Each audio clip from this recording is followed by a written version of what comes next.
I forgot to add some music. So while people are waiting for us to start, there'd be some sound. But all right, first time with a countdown. That was the experiment. Hey, if you need me to start singing, I can do it. I You don't can. know if you Oh, want viewership higher though. You can probably you want. do like a random musical melody that would not get a copyright infringement? Oh, I only know things that are copywritten exclusively. Okay, okay. So Bummer. I mean, uh, if we were on TikTok, that would be fine. But okay, Facebook and YouTube is a little more picky about what music we can use. So, yeah. do you have like a generic version of the birthday song that you sing to your kids or anything? Or We don't celebrate their birthdays. We like to keep them tough. They're no. that's good. Tucson hits a little harder. That's We do. We gotta stay tough compared to all the folks in Phoenix. Actually, no, I was a lie. I've been on an improvised rapping team before, but I would need a background beat really to get me going. oh, But I have been known to. I Here we can't. go. Yeah. I can't beatbox. I don't know. That's No. terrible. All right. Well, let's just get this party started then. Let's see. What am I supposed to say to start with here? Hey everyone, do you loathe going to your doctor? Are you afraid to talk to your doctor about your keto diet? Well, guess what? We're live right now. Welcome to the show, everyone. Do you have a great relationship with your doctor, or are you afraid to tell your doctor about your eating habits? Do you wish your experience with your doctor felt more empathetic and adaptable to your needs?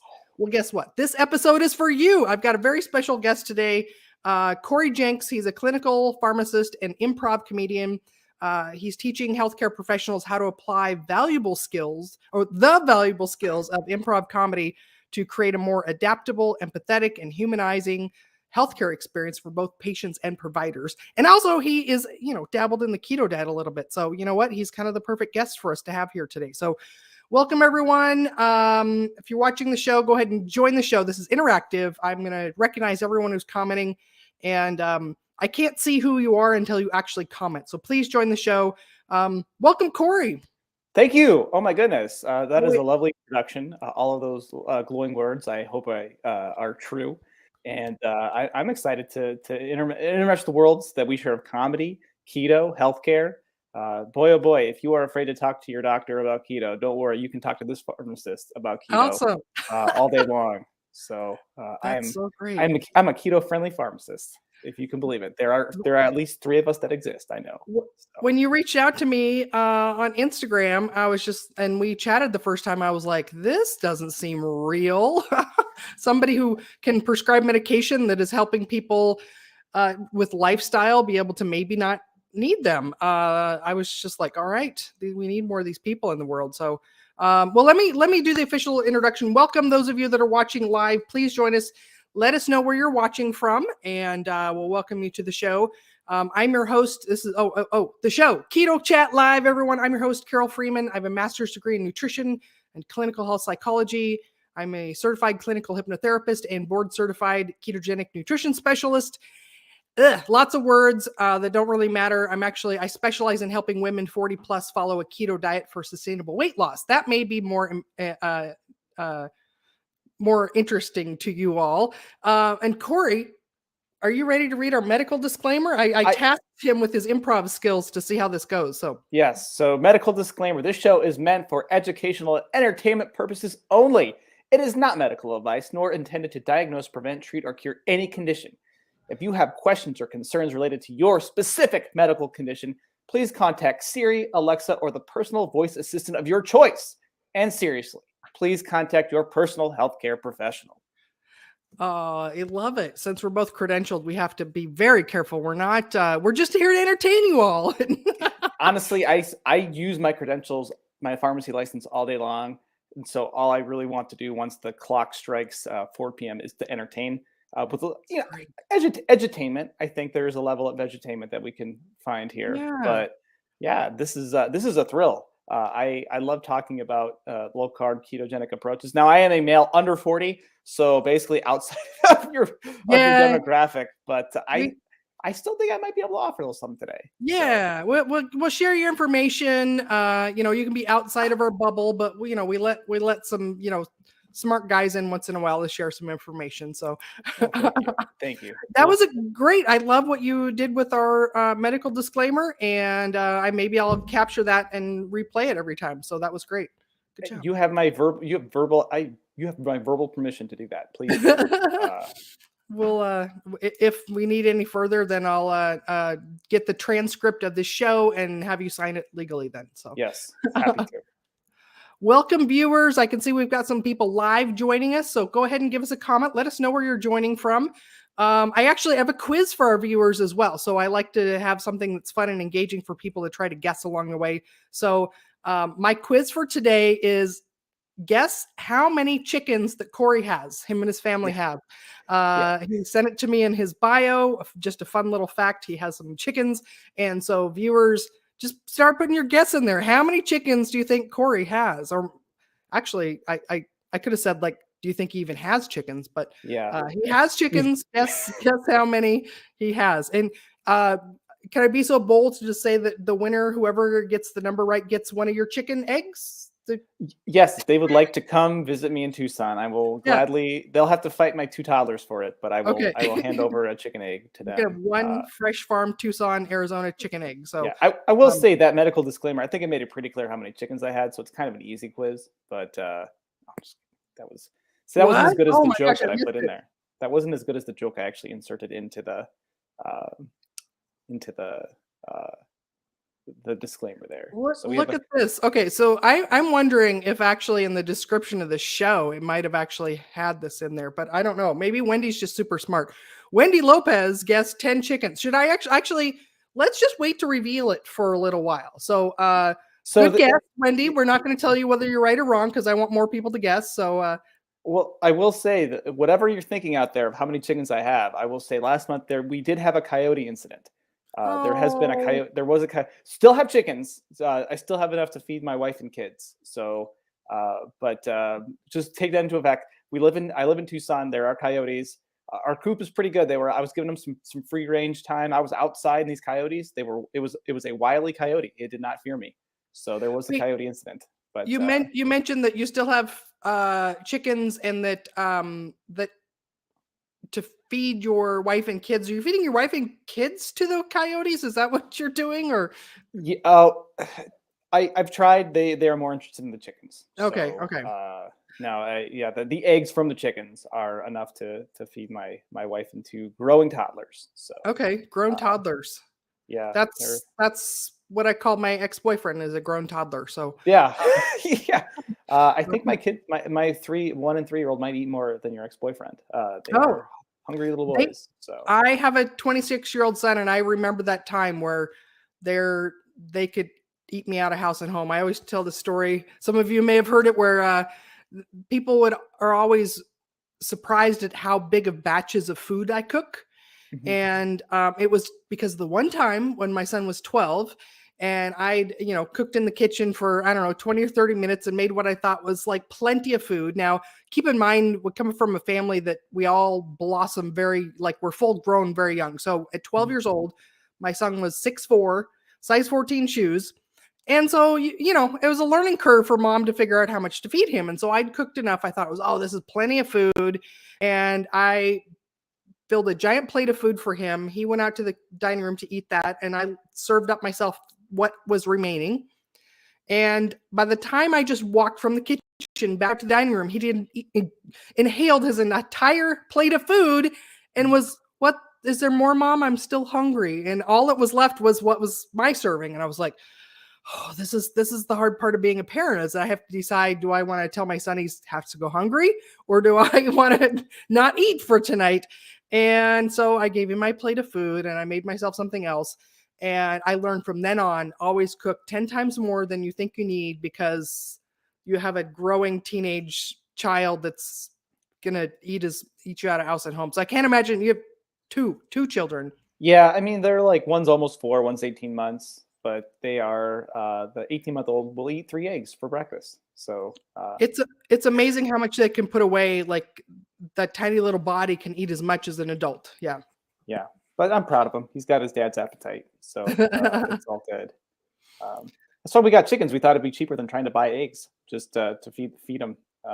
So, and to let them know where like food comes from. I think that's I think that's so cool. When I was a kid growing up in Oregon, we had chickens, I think a couple of times, and my sister and I had so much fun with them that this is a very girl thing to do, but we went out and we painted the chickens' toenails. They were like our pets, and we loved the pedicure day. Yes. Oh, that's a fun fact I've never told on air to anyone. So, yep, growing up in Oregon, we know how to give chicken pedicures is the moral of that story. I want to mention as well, if you all support the show, if you're watching on YouTube, you can support us with a super chat. And on Facebook, you can actually give us. I'm like, what did I type in there? I can't even read my own writing. And it's typed. On Facebook, there's awards that you can give as well. So we appreciate that. And if you're listening on podcast in the future, we'd appreciate a review. That would really support the show. So write some kind of a review of it. So, so Cory's first time on the show. Up next is the personal check-in segment of the show. So I will share a little bit about what I've been up to, and then this is where we get to learn more about who you are and your history and all that. So I'll just start out because mine's a little boring and shorter, and then we'll talk all about you, share you with the audience. So I drove to Vegas and back twice in the last week. So I live in Phoenix, Arizona now, and I had 2 different comedy shows, and I had to drive there on Sunday, back on Monday. Wait, I got to get the order right. Actually, on Wednesday last week, I drove there Wednesday, back on Thursday, and then I turned around on Sunday and drove back on Monday. So 10 hours of driving in 1 week, 1,200 miles for the love of comedy. Hope I don't have to do that anytime soon, because it's basically driving through the middle of the desert, and it's a boring, not scenic trip, except for the Joshua Tree area that you drive through. That's very interesting. Have you seen the Joshua Trees, Cory? It's been a while since I drove that route, so I can't give any recent memories of the Joshua Trees. So to me, they look like some kind of thing out of Dr. Seuss story or something like that. They're just very odd, and apparently there's some kind of they're palm tree like. So I was looking up the origins of them, or what they are, but they're just adapted to the desert. So they're very odd looking. There's a big dense forest of them. I mean, they're only like 4 feet tall, but forest of them on the drive. And then the Hoover Dam. That's the other thing that's pretty scenic on the drive there. But otherwise, it's 5 hours driving through the desert of flat, boring nothing. Yeah, I like the Hoover Dam. I've driven to Vegas a few times. I'm partial. I think in living in the desert, anytime you can see a body of water, and then I just think, how did you build this? How could anyone? Yeah. But this is an engineering podcast. I don't need to bore people with my wonderments and insights on structural integrity of dams. It's just I stopped the last drive back, and first time in a while going over the dam, and yeah, I had the same thoughts of like, who thought to build this? And then also, if you go down below, because you used to be able to drive straight over the dam, and apparently with security stuff that happened about 20 some years ago.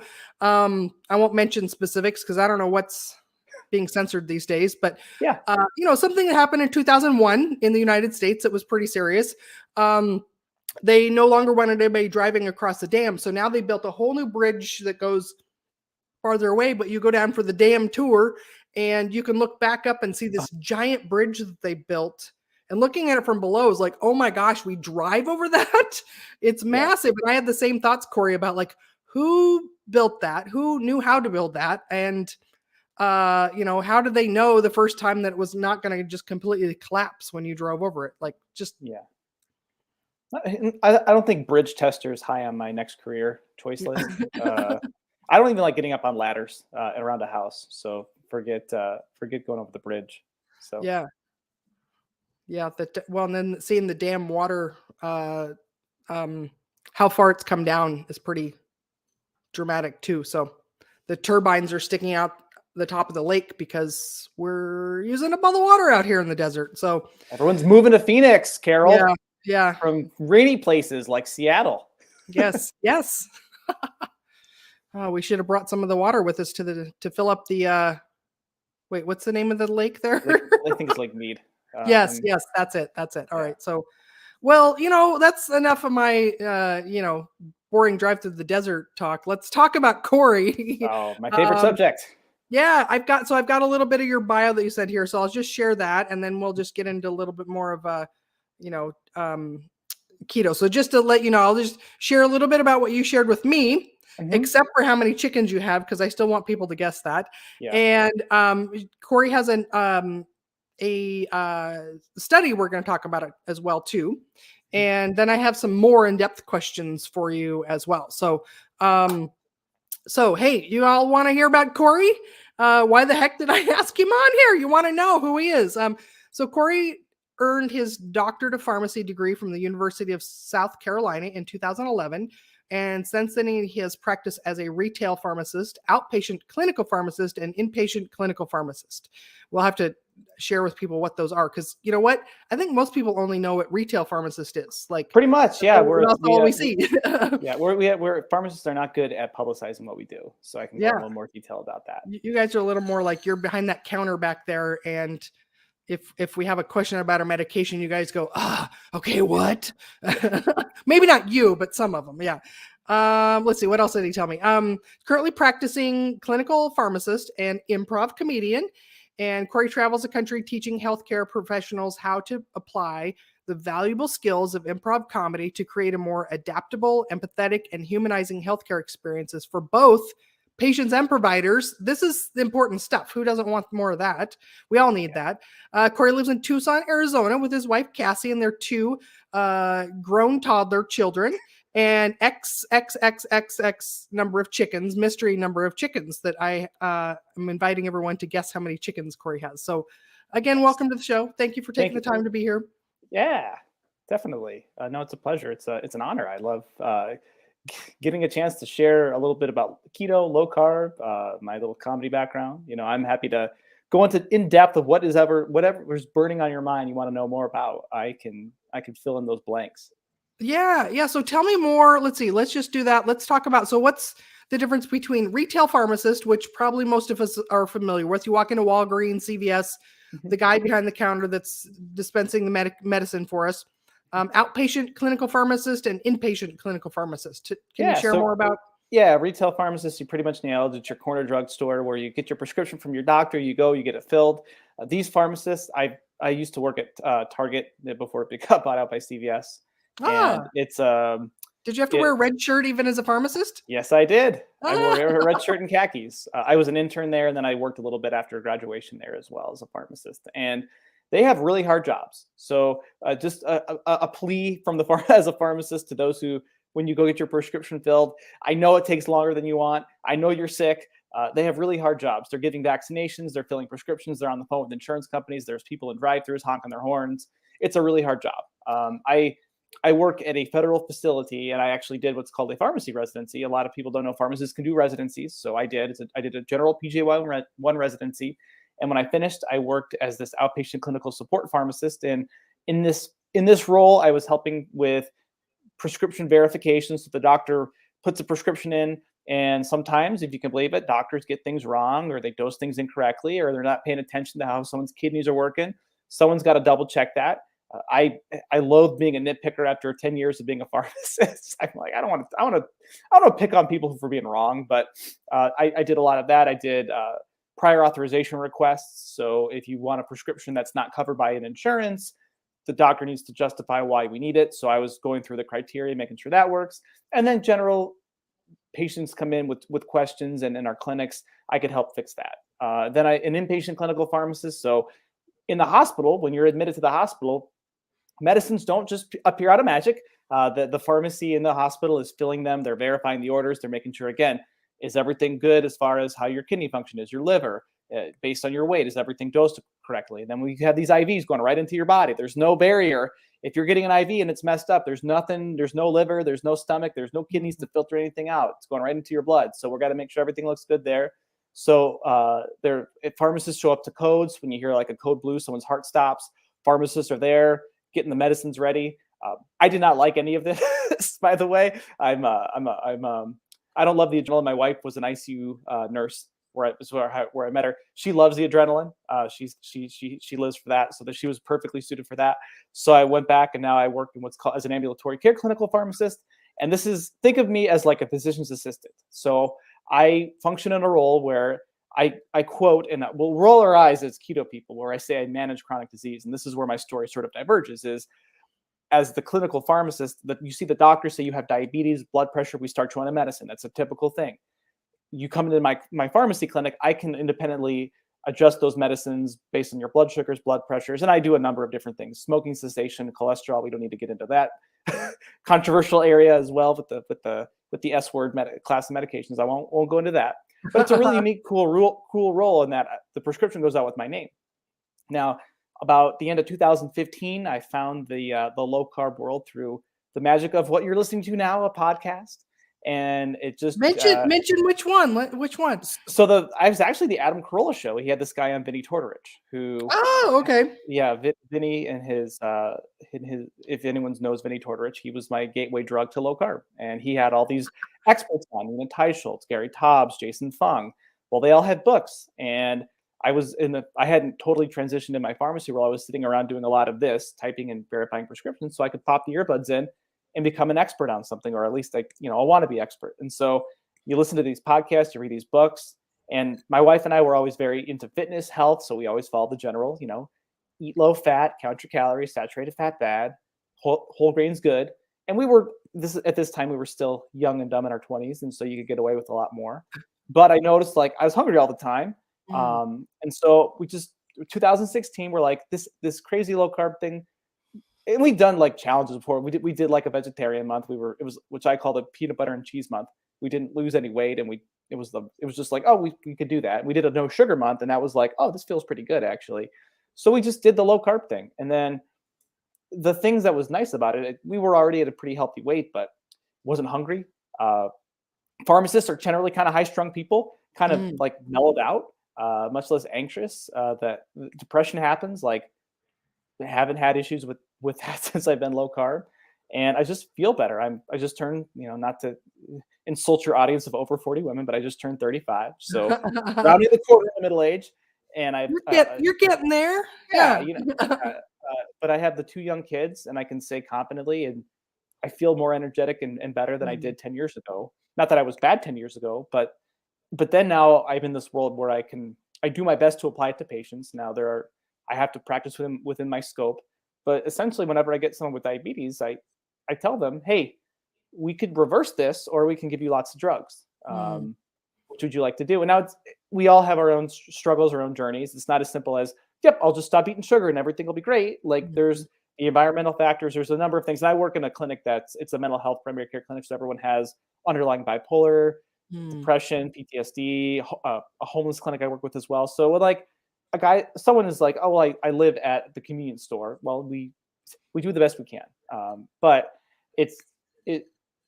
I think we've used the analogy from the Matrix. It's so apt. Like, I took the red pill on this, and I can't unsee the benefits of eating that low carb or keto lifestyle. So that's my healthcare journey in, maybe 2 to 3 minutes. But that's where I stand now. And I enjoy what I do. I, however, am frustrated at the hubris of relying on medications for what is inherently a lifestyle issue. That for thousands of years, humans didn't have diabetes drugs. Now I'm talking type 2 diabetes, so the metabolic obesity related diabetes. And somehow we managed to not have drugs for this, and now we are just like going all in on drugs. And myself, and I've brainwashed a couple other pharmacists, and I can tell you the magic of getting patients off medicines. Like, when I type into my progress note, stop insulin, it's my favorite day. So that's where I'm at with this whole pharmacy degree. So I joke with my patients. I tell them, like, I want you to put me out of business. Like, I want you off medicines. And they're like, I think you went to the wrong profession. I'm like, in retrospect, maybe, but here I am. So let's make the most of it. Let's be I think pharmacists, we can be the experts in prescribing medications. We have gotten to a place of overprescribing. It's not uncommon for me to see patients on 25 meds, 30. I've seen 50. Wow. So it's like, I'm cynically saying, I'm not agreeing with this idea. It's cynically said, it's a great business model. We'll get you on lots of medicines, and now I got to get a job to get you off these medicines. But darn it, like, that's no life for anybody to be on that many medicines. So that's sort of my mission. And in my current practice, I do the best I can. Would I love to find a world where I am exclusively in a supportive environment where it's med reduction and dietary and lifestyle first and foremost? Yes. But I'm better I think I'm in a better place than when I would have been, several years ago. So that's Cory, the pharmacist, and that's what pharmacists can do. We can prescribe medicines. We're the med experts. So let us be the experts at stopping them when you cut out the garbage food. So that's so great, and I know it's rare, and that's why I was so excited to meet you. Is that those of us that are in this world, and all the people that I'm working with, the ladies I'm working with, that like I started the show out by saying, like, a lot of them are really afraid. Actually, this morning I had group coaching call with my clients, and one of them was, so she's in Canada. I've got a referral where I'll send people to get their own medication, or sorry, not medications. We're on the medications things that's stuck in my brain. Their own labs, run their own lab, and they can't get it in Canada. And so she's like, I need to go ask my doctor for these baseline labs, but I'm really afraid to tell them that I'm following keto. And so it's great to hear, all other healthcare professionals that are on board with this. And like your experience, everything I've seen is that if a provider has tried it themselves and or implemented it in any of their patients, it's just indisputable that it's positive changes, like health-wise, energy, like you said, mental clarity, labs look better. Typically, people need less medications. And so there's no doubt when people have implemented it. It's only the people that are reading about it or just, have heard about it. Those are the ones that are the naysayers or the doubters, or they say it's just a fad or it's not healthy for you. And so it's great to hear that you've actually tried that and had that experience of being able to see that, because that's really what it takes. So if people out there are doubters, like give it a, and also the other ones that don't get it to work for themselves, I always say, like, well, they just didn't do it correctly. Because when you do it right for yourself, then it, like you experience, is like, oh, you just feel so much better. So yeah. Welcome to the show. I can see we've got new viewers here too. So let me know where you're joining us from. Chime in. We've got an ongoing quiz going on too, if you'd like to participate. We're trying to guess how many chickens that Cory has. So thank you for joining us. Yeah. And Cory, you had a reply to my, healthcare naysayer in the mainstream. Oh, the healthcare. Yeah. I think that the biggest complaint I get from patients, and this is not just diet, is just, and I'll give credit to my wife as well, is that I think we're both very good at listening to patients. Now, I have a little thing above here. It's a little sticky note, and it says, and it's from a book that I read, and I'm blanking because I'm just in the moment here on this podcast. But the quote is, less certainty, more inquiry. Less certainty, more inquiry. And I try to take that. I want to take a 10,000-foot view of healthcare and just be like, how are we doing? Because we have a country where only 12% of people are metabolically fit, or 12% of adults are metabolically fit. And yet I think, have this tendency in medicine to just like say paradigm. We got to keep, like, we're just not doing the paradigm well enough. But at some point there's got to be some improvement, but there's no improvement. And I understand too, providers, pharmacists, doctors, nurses, we're all stressed. We all have minimal time. We don't have time to go and read all the wonderful books on low carb. And to me, I want to listen to the patient. And I have some patients that are like, Cory, I have to have bread once a week, or I have to have a beer once a week. I'm like, okay, let's try to make that fit within how you're doing. And I also have patients, and I know this is a keto podcast, they'll say the evil V word. Like, I have patients that go vegetarian or vegan, and they're like, I'm doing great, and my sugars are good, and I'm coming off meds. I don't say, no, you have to go keto. I'm like, awesome, this is great. Like, I try to be as diet, like I have my bias. I'm on Keto Chat. Like, I like this way of eating, but I'm not so hubristic to think that there's 7 billion human beings and that there's the one diet to rule them all. So, and that's where I think that as a provider, I just want to listen and meet the patient where they are and find out what they want, what they're going to work with. And like, I don't think my attitude is normal, sadly, which is sort of my low carb mission that I'm on with the other things I'm doing. But yeah, it's frustrating. Like today I had a patient in my office that spent the first 15 minutes yelling at me about his pain management. And I don't do pain management. I was talking about his blood pressure, but no one had like just heard his concerns. And he got it all out, and he was like, I'm sorry I had to vent. I'm like, no, you needed to. I would be upset too. Like that's okay. I feel powerless sometimes to fix those things, but the whole thing is creating like in my bio, how can we create a better healthcare experience? I can listen. I can't fix it. I can't change some diagnoses, but getting back to that naysayer, like you say, like once I experienced it, I'm like, oh my gosh, I can't go back. And the cool thing is we've had my wife and I, her sister did it. And she was like, oh my gosh, this is, she couldn't keep weight on. She always thought she was just like getting older and was feeling tired. And they have between her and her husband, they've like a Brady bunch they have like 5 kids. So it's like a crazy house full of kids. And she's like, oh, I have energy now. And so you just don't want to go back to eating that way. And yeah, I think it helps if a provider has tried it, but I also don't like the naysaying of I won't even consider it. That to me is not, I don't like that, but no one cares very few people care what I like. So. Yeah. Well, and maybe most people's experience of a pharmacist is that overstressed retail pharmacist, like you were mentioning. It sounds like you were talking about all the stressors you've got there. That sounds really stressful to be in that environment. I'm sure they've got quotas and things like that too. So that's not probably not the one that you want to try to inquire about. Hey, can you advise me on some lifestyle changes? I did a talk on intermittent fasting the other night for a continuing medical education event. And I literally had a question that was like, what can I tell my patient in 15 seconds on intermittent fasting? I'm like, oh gosh, that is not enough time to safely talk about anything. And that's a sad testament of healthcare, but that's the solution to that that's a different book and a different talk. But that's just the way our healthcare is run, as quick as you can get them in, get them out. And I think it's sad that your client is afraid to talk to their doctor about getting baseline labs. Like that's the attitude. I don't know. I try to see this. I tell patients, like, I can't tell you how to do anything, or I can't tell you what to do. I'm here to dispense information for you to make the best informed choice together with me. And because a lot of patients you're not gonna like my blood sugars. I don't know. Like it's your blood sugar. It's your body. I'm just like, I'm not here. I'm not let down. We'll keep trying. So.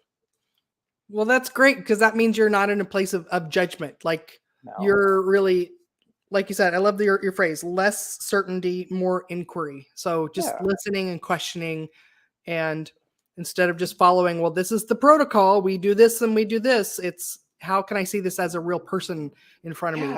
And everyone's journey gets them to the place where they're at with what they're trying to change. Like I have a patient who's a veteran of a war, and he just eats all night long. Like he's eating himself to death at night. And he said, well, when I was in combat, we didn't have enough food. So I was eating I was eating bugs, I was eating leaves.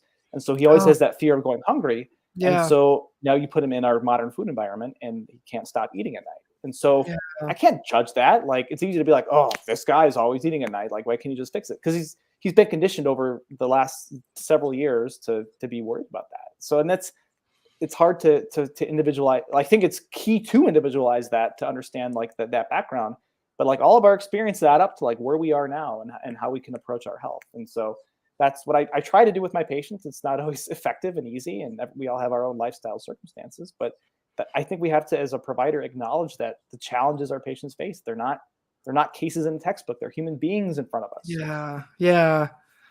Oh, that's heartbreaking. And like you said, like, you said a phrase that's like my philosophy with working with people. And I'm like, I didn't know that other people thought of that, but like people are doing the best right now based on what they've been through in their life. Different version. You said it a little bit differently, but I was like, yes, that's what I believe when working with people. It's like in the moment, like they're beating themselves up because they feel like, oh, I should be doing better. I should be doing something different. But basically everything you're doing in this moment is the adaptation from everything you've been through. Like you are absolutely trying to do the best that you can for what you've been through. Yeah, like not to like sound cynical, but like we're all messed up in some way. Like whether it was like a parent, a friend, a relationship, an experience with a coach, or in school, like they've all gotten us to a place where whether we reach, like I'm gonna lay it out on the line. I've been on this podcast now for 35 minutes. My comfort thing is peanut butter and cheese. And so if I am like stressed or having an issue, don't give me ideas. Peanut butter is literally good on everything. No, like we all have the thing that we go to when we're like, it could be checking a phone. It's a nervous tick. And so and again, I am not putting the onus on our poor primary care providers who get 7 minutes with a patient. Like you can't get to the root of their issue in 7 minutes. You can blame the bigger healthcare system in general, but I think that's where what you do is so crucial because you can take the time, you get to know the person. Mhm. And so I think there's that place, like it's this team-based approach where your client should be able to go to the doctor and say, I am trying this thing. My health is not great, but I just would like to have. We just got a heart from one of our viewers. Thank you for whoever sent that. They're loving. It was either something you said or I said, or maybe what we're both talking about right now. I think it's the whole gestalt of what we're both getting at right now.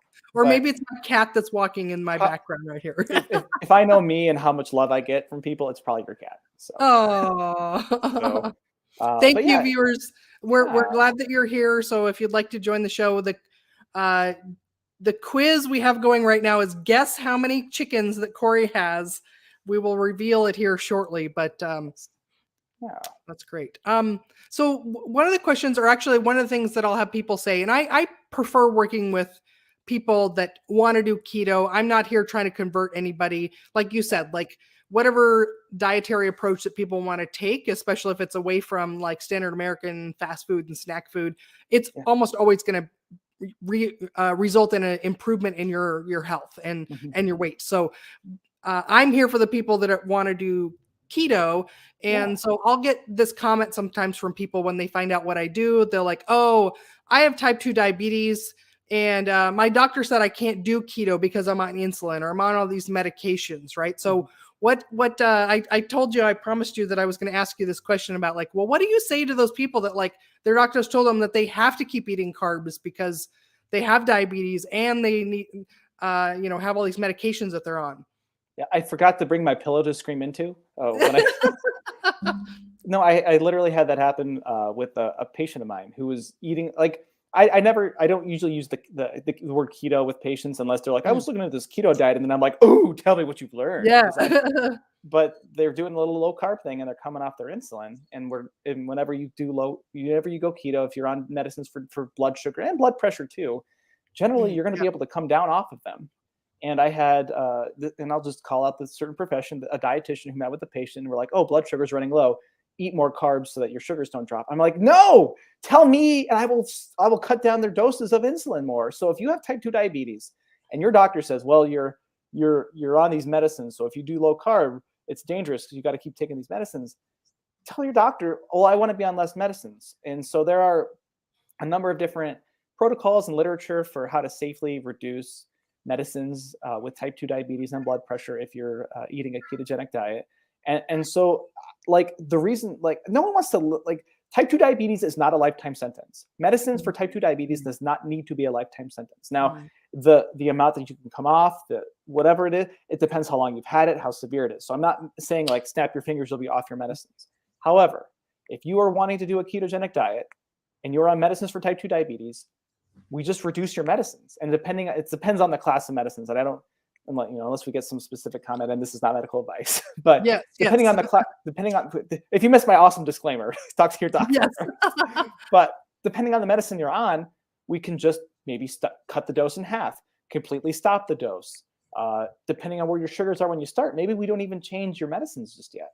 It just requires more intensive monitoring, more close monitoring. And that means checking your finger sticks, or if you're lucky enough to have one of those sweet CGMs that I can't get for any of my patients, like, oh my gosh, that's just going to be a game changer for you. And so, yeah, find it, like, I hate to be like, find a different doctor. Like, your poor doctor has no time to read about the ketogenic diet and probably doesn't know this. So I try to have empathy for the provider as well. But you can reduce your medicines, and then maybe it means you find a doctor that can work with you and is willing to work with you in reducing your medicines. So yes, maybe too long-winded an answer, but it gets me really passionate. It makes me think of that single patient, and I will never forget that because it was just so dumb.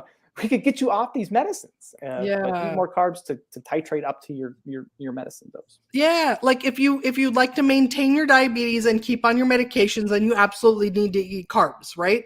And but like you said earlier, that type 2 diabetes can be put in remission for a lot of people.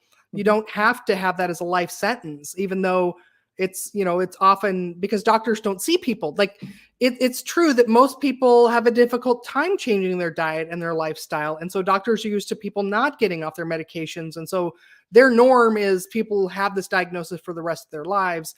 However, with proper support for lifestyle change, dietary change, for a lot of people, not everyone, but for a lot of people, you can put diabetes in remission. You can no longer need your medications with the right supervision. Now, with my clients, I always screen them. What medications are you on currently? What are you being treated for with your doctor? And it's not within my scope to tell anyone how to take any of their medications. And so I'll do some coaching about how do they talk to their doctor if their doctor doesn't know. I'll say things like, okay, so these medications are ones that typically what people that are doing this clinically, like doctors like Dr. Eric Westman, for example, what they typically see is that people will cut that dose in half. Now, I can't tell you how to change that. You need to schedule an appointment with your doctor so you can talk about this. Blood pressure medications, another one that often need to be adjusted rapidly as well. So the advice I'll give my clients is check your blood pressure at least twice a day. Here's symptoms you want to watch for, and talk with your doctor about like when would you need to change your medication? What things do you need to watch for? So I make sure that they're consulting. So even if their doctor isn't familiar with things being reduced, I'll give them some coaching about how do they actually discuss this with their doctor without having to go try to find a whole new doctor. Yeah. And I think that the pushback that I get from other doctors or other professions is this diet is too onerous. It's too hard to do, whatever. And that, I mean, I don't need to get into the weeds of that, but my counter is, so taking insulin once or twice a day and checking your sugars 3 times a day isn't onerous, isn't difficult. And I'll tell patients, so we can, and what is cool is when you tell patients, you don't have to have type 2 diabetes forever. They're like, no one's ever told me that. Or when I say, insulin you're on makes you gain weight, they're like, no one's told me that. And so I kind of, what I tell them is, okay, we have these medicines you're taking now for your blood sugar, or you can change your diet and it might feel restrictive. And I have to admit, like, okay, so you don't like these foods that have a lot of carbs are tasty. I'm not going to be like donuts and pizza aren't delicious. They are. So it's not like it's 100% easy peasy. But it's like, do you want the pain of having to take all these medicines, or do you want the pain of limiting some of these foods, and maybe not permanently either? Like there are ways to work around it. There's the low carb alternatives that I think are more whole food and taste better than the processed junk that we eat anyway. And it's sort of like the painful reality of life. There's no, pardon the pun here, on a kind of a food podcast, there's no free lunch. So we gotta take medicines. We gotta eat right, and to some extent do the exercise thing. But yeah, it's eminently doable to come down on medicines. And it's like I said, my favorite day is when I type into my progress note, stop insulin. And patients love it. Like I've never had a patient be like, oh man, I don't have to inject insulin anymore. Cory, come on.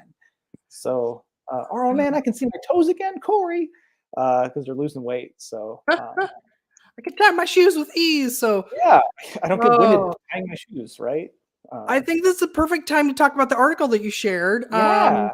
Those of you watching, we'd love you to participate in the show. Let us know you're here. You can, share a comment. Let us know where you're joining us from, where you're watching from. Also, if you'd like to participate in the quiz, how many chickens does Cory have? That's our quiz. Take your guess. And this is a really fun article that Cory is going to go through with us. It's and actually, I just did a Google search, and it's been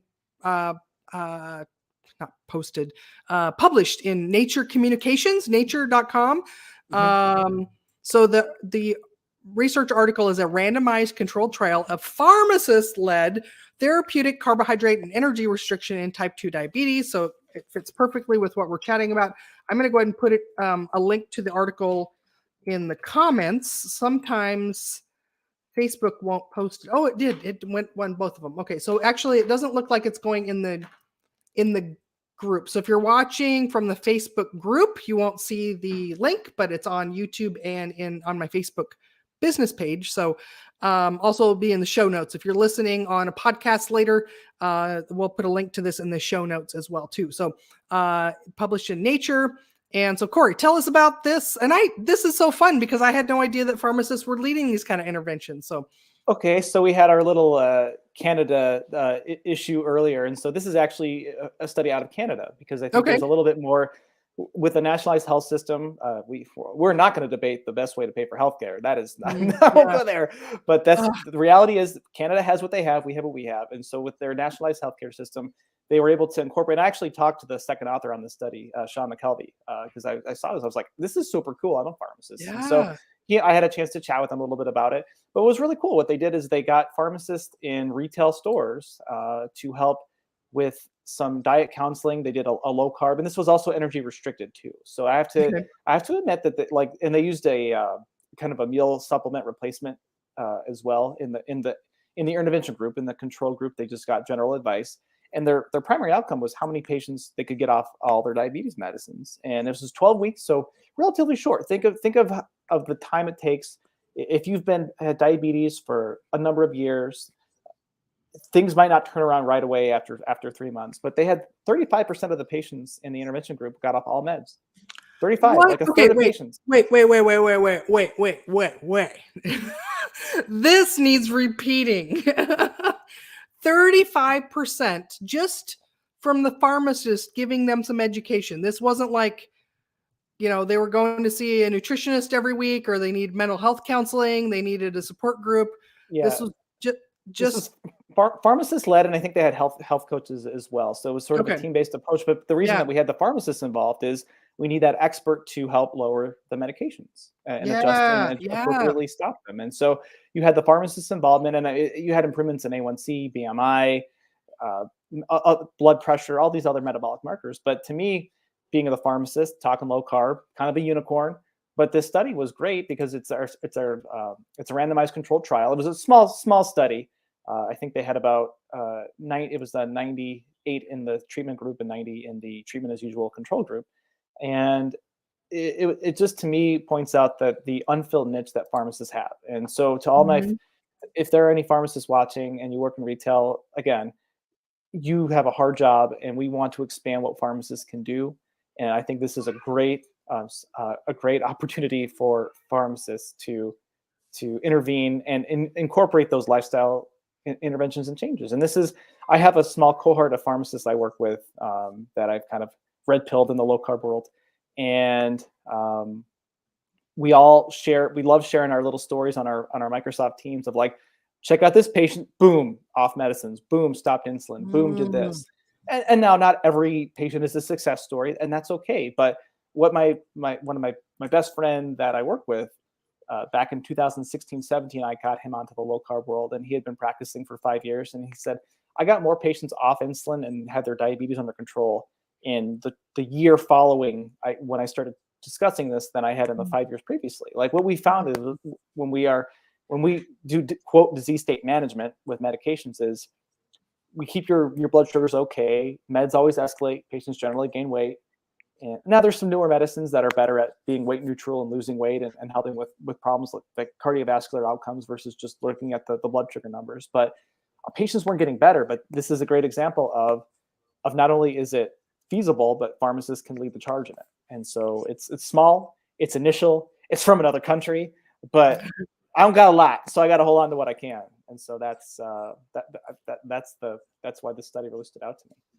Oh, that's really cool, really exciting. And so not only 35% were able to discontinue medications, but this is in the study as well. I posted this in the comments for you all to see. As it says, the medication reductions occurred concurrently with clinical speak. It means at the same time as clinical meaningful improvements in their hemoglobin A1C, which is just like a 90-day average of your blood sugar, anthropometrics, fancy word that means body measurements. So you lost inches around your waist and other parts, and weight loss is also an anthropometric, blood pressure and triglycerides. And so those doubters and haters out there that say that a low carb approach is not safe, it's not healthy, those of us clinicians that are looking at the actual research or have done this with actual people, is that that's not true at all. It's just an unfounded myth that perpetuates out there in articles when they get some healthcare provider to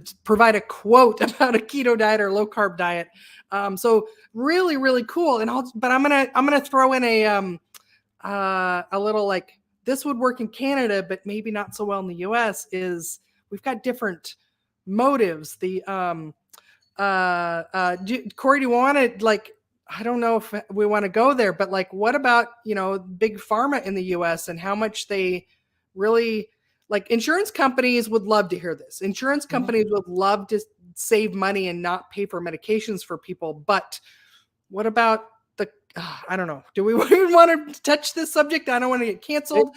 Maybe we can go. We can have a rant episode, maybe. But I think incentives to keep people on medications to. Yeah.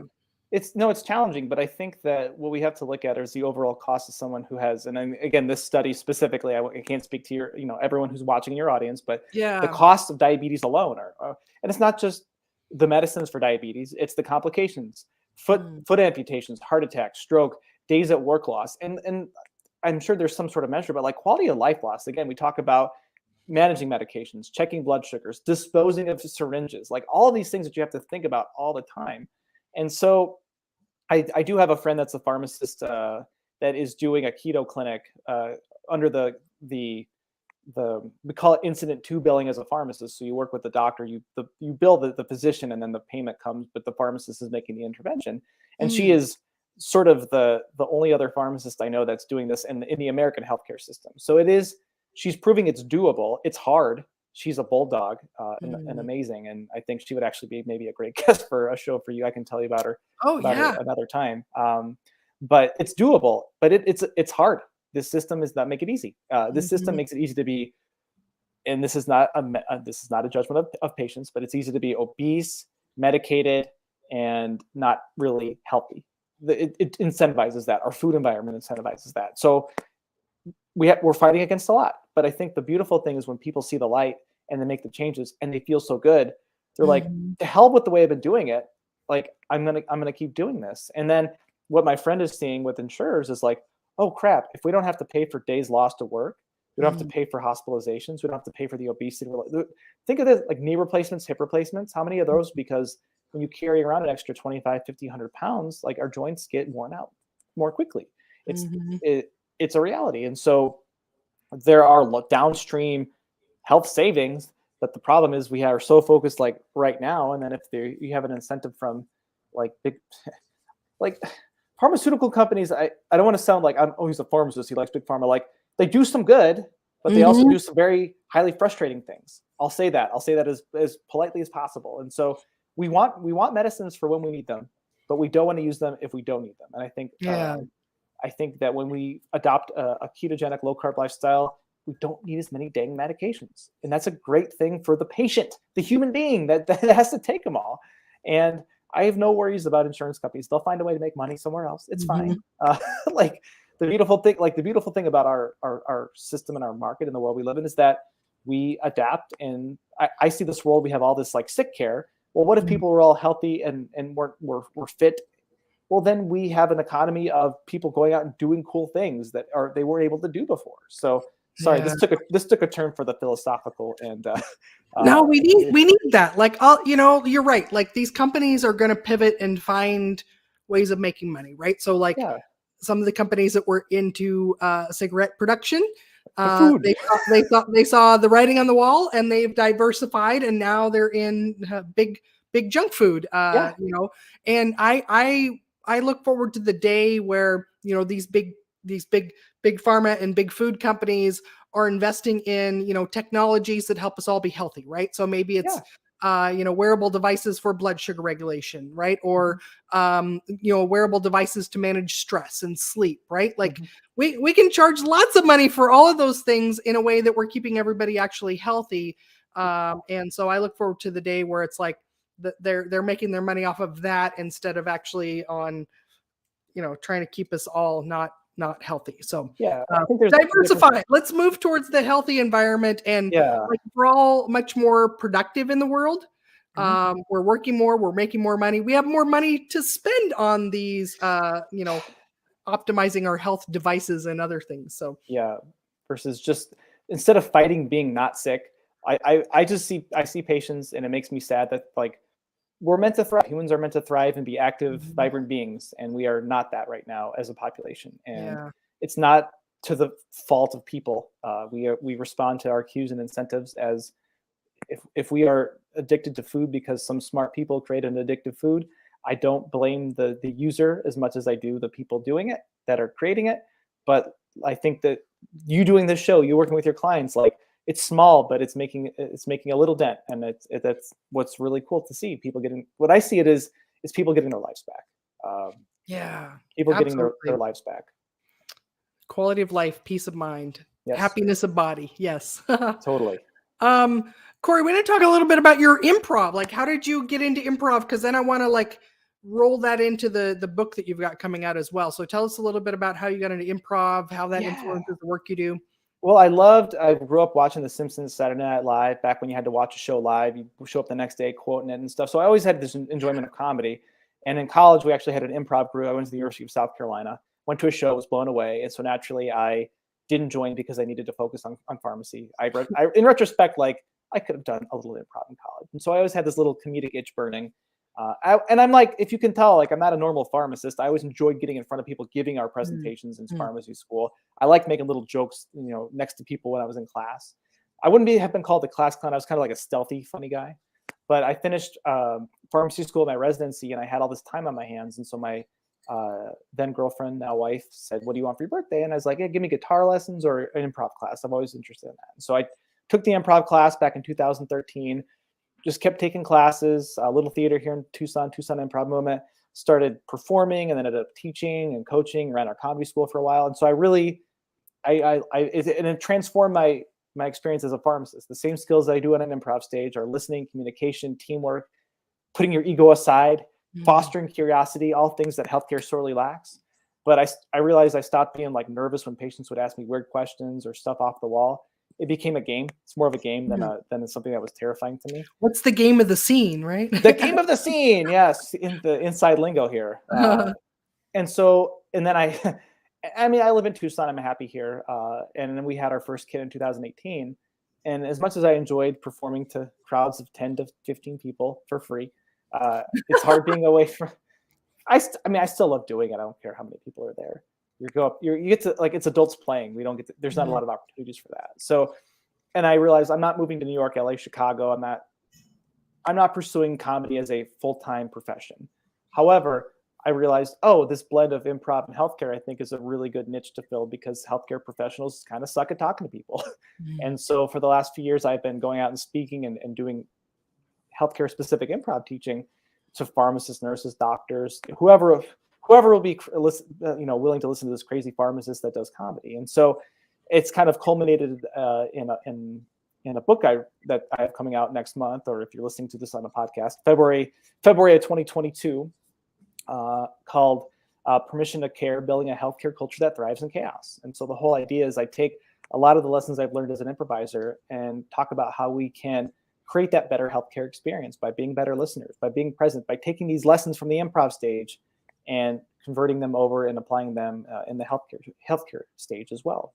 And I think one of the things I mentioned earlier was, we don't get to control the outcome in healthcare a lot. I don't get to control your diagnoses. I don't know what happened to you 50 years ago to make you where you are now, but I can make this experience as positive as possible. Now, that doesn't mean that we just give MDs to people who aren't qualified to treat healthcare conditions. We want competent people doing the job, but how can we do it in a way that's more empathetic?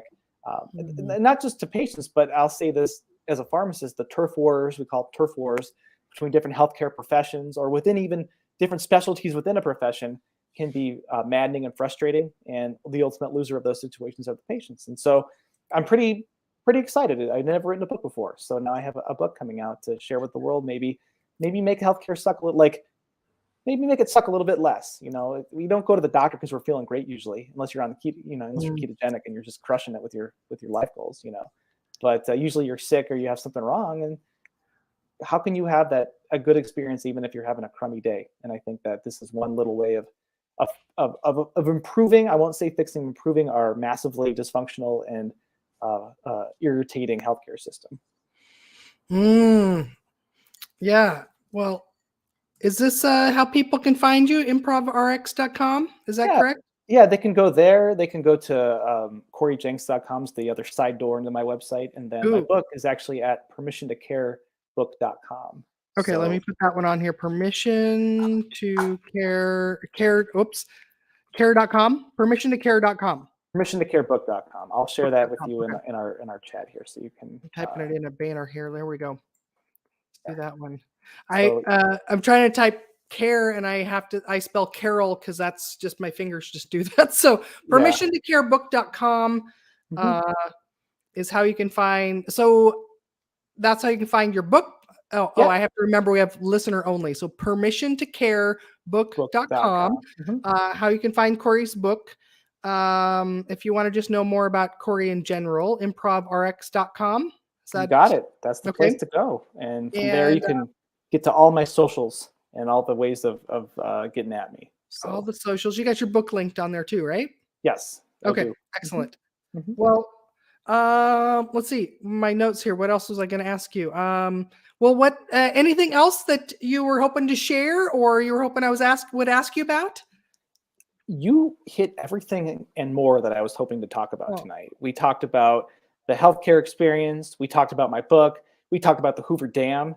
How'd you know I wanted to talk about the Hoover Dam? I don't know, but you nailed it. And so, no, this was absolutely a joy.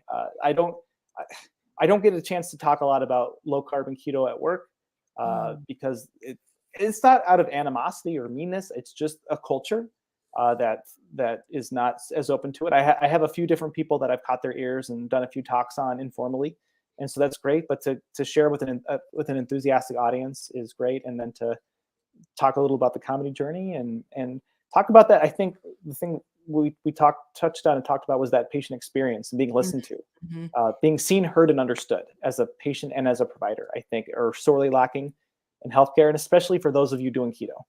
So on behalf of my profession, I'm sorry if you've had a bad experience, but I'm trying to make it a little bit better. And so if you were my patient and you want to talk about keto or vegan or the all Twinkie diet, I'm all ears. I want to hear about it. And then we can work together to find a solution that is as safe and appropriate as possible. So Cory, the one thing we forgot to reveal how many chickens you have. Oh my goodness! Those of you that have been following along, what's the? So the final tally of chickens. So we in October 2020, we got 10 chickens. We got 10 chicks.